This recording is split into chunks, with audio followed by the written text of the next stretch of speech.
Hello, welcome to Pensions in 10 with me, David Brooks, and my colleague, Chris Rice. Okay, before I get into what we covered this week, I need to make two observations. One, I'm not wearing a tie, which is the first time I've not worn a tie doing one of these for probably 2 years. So Tony, this is my CEO, if you're watching, I'm really sorry.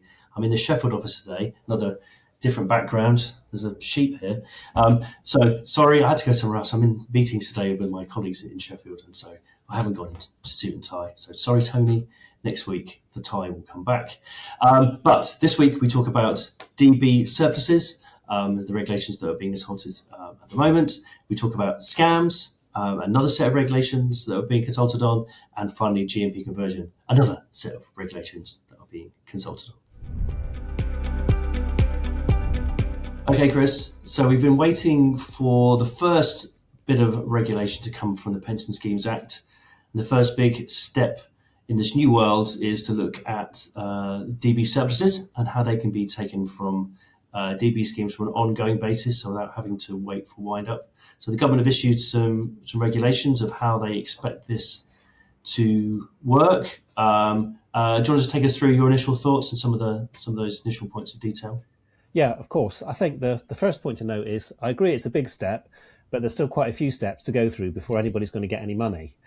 So it feels like it's been a long time coming, and it's still a long time coming. So the consultation's open until September. And then once any feedback from that has come through, then we're looking at the regulations going live, or the technical speak for that, which you probably know better than me, from April 2027.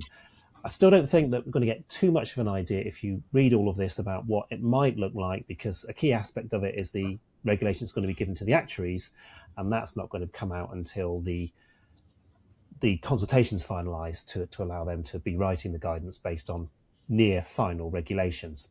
So one of the reasons that that's important is these regulations have pointed out that, as we expected, the scheme will need to be fully funded on low dependency, but it's actually put in a requirement that the actuary will have to certify that the low dependency will continue to be met on better than average chances over the next 3 years. So actuaries can take all sorts of ways to think about that, stochastic modelling, or depends on what your investment strategy is, and that is quite a fundamental part of how that works.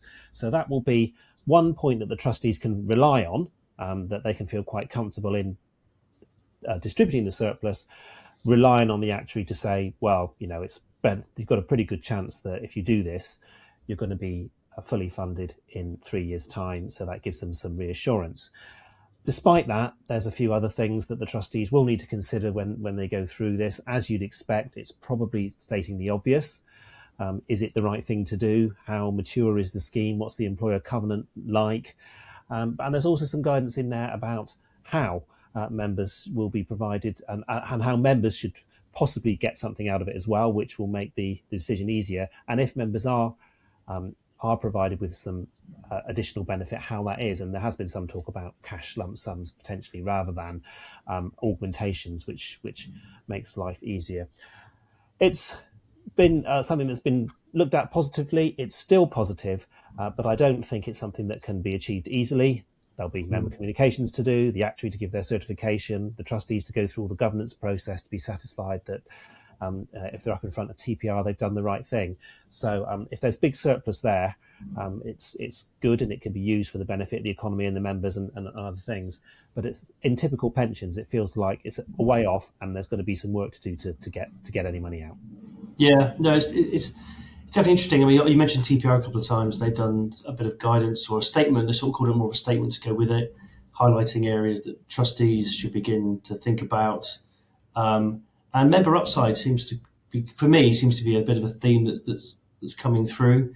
I know there's lots of debate within the industry around where, how much the member get when distributing a surplus. And I think to date the conversation has been more around on wind up. Obviously, that's the only real way you can get it out at the moment. And so the sharing, do the members get something is a bit of a discussion, but tends to be falling down towards the employer side.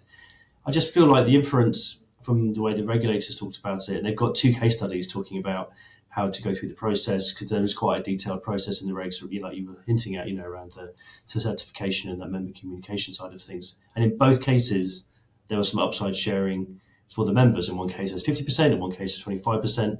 I'm just thinking, although this isn't in the regs, that the trustees have to share something with members when distributing a surplus for an ongoing scheme. There seems to be a bit of an undercurrent that this is going to be perhaps an expectation that the members do get something, even if it is 25%, maybe less in some circumstances, because even though there's payments going out, there will be some weakening of that security. It feels, again, it's just kind of that softer side. It sort of feels fairer if the members get something while the employer is getting something, while there is the ongoing risk that those benefits may not be paid in full. If deficits re-emerge, covenant weakens, investment returns don't go your way. It just feels like that's going to be a developing area around the industry. We might see a consensus that, while it might differ, the member probably will get something. I think that's kind of an area where I think is interesting. We'll see how that develops.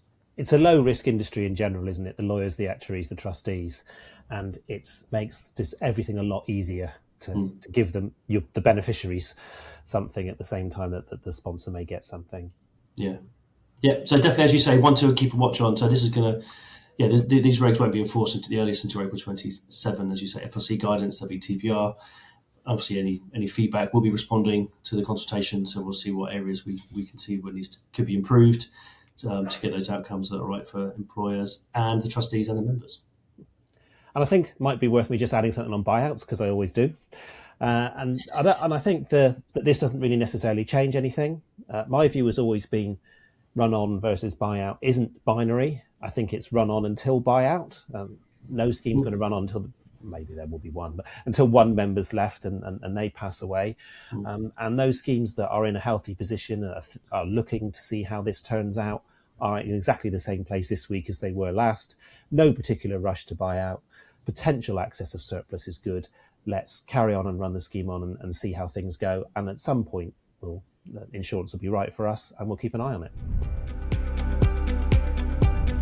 So then, Dave, a couple of other pieces of news out this week, a little bit overshadowed, but important nonetheless, possibly more for noting, I guess, around scams and GMP equalisation / conversion.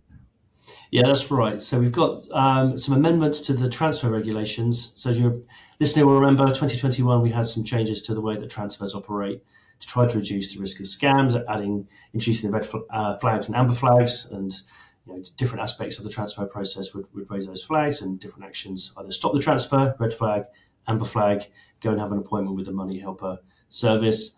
So one of the big ones initially was around overseas transfers. So if there were overseas investment, if there was an overseas investment within the receiving arrangement, that would be an amber flag, even if it was like a global equity, even if it was just the opportunity to invest overseas. Some schemes were flagging this, and that was seen as being a bit of a barrier. So that's now going to be removed as a flag. But perhaps the biggest change is around transfers to self-administered, small self-administered schemes, so SASs, where these are being seen as being a primary scam arrangement, where people set these things up, pretend you work for the sponsoring employer, and then get scammed effectively, or trust busting, or those kind of other things that these arrangements do. So there's going to be a new red flag that if the transfer is going to a SAS and the employment link can't be properly identified and evidenced, then that transfer can stop. And it is hoped that this will stop a great many of the scams that are still going on in the system. And so this is a really good one to have through. So trustees will need to keep an eye out for these regs when they come in and make sure that the processes you have with your administrators are up to date. And if identifying when this employment link can't be proved, and then taking that step to stop the transfer, and that'd be really good.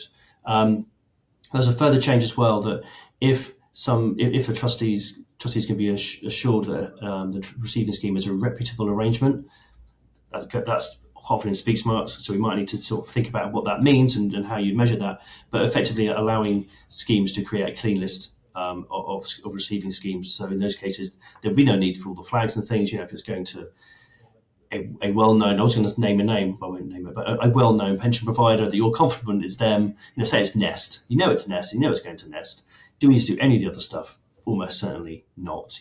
This is a low risk of it being a scam. Member interest is still to one side, but definitely if we're trying to avoid scams, which is the primary task, then schemes can create their own list. So again, there'll be something else for trustees to think about. The other thing he breathlessly moves on to is the GMP conversion around equalisation. This has long been an issue. We know, lots of trustees have wanted to do conversion to tidy up their GMP completely, rather than just doing equalisation, but continuing with a method of managing GMP post transitions through equalisation. But conversion is being seen as like a one and done. You can do that. You can also tidy up some other little bits of your benefits and do conversion and then move on. There's some technical issues with that creating tax charges for members through the annual allowance. So these regulations have come in to say, okay, that means you can do GMP equalisation and then convert at the same time and avoid those tax charges. However, the regulations haven't come through quite as clean as we would like. There are some other things, sort of non-GMP things, which don't count under this exemption here in these regulations. So it could potentially create tax charges. So while we think we're getting close to having a solution for conversion, it isn't there yet. And so there'll need to be some feedback from the industry, and we'll see if the government want to move it to allow some other little things. I suspect they're nervous about schemes adjusting benefits too much, but I think there needs to be a little bit of pragmatism in there to make that work. Well, thanks, Dave. I think it was just as good without a tie. I've got no excuse. I just didn't wear one. Hopefully I'll still be here next time. And thanks for listening, everyone. I think we're going to have a week that's going to be just as busy as the last gone, so make sure you're here next week.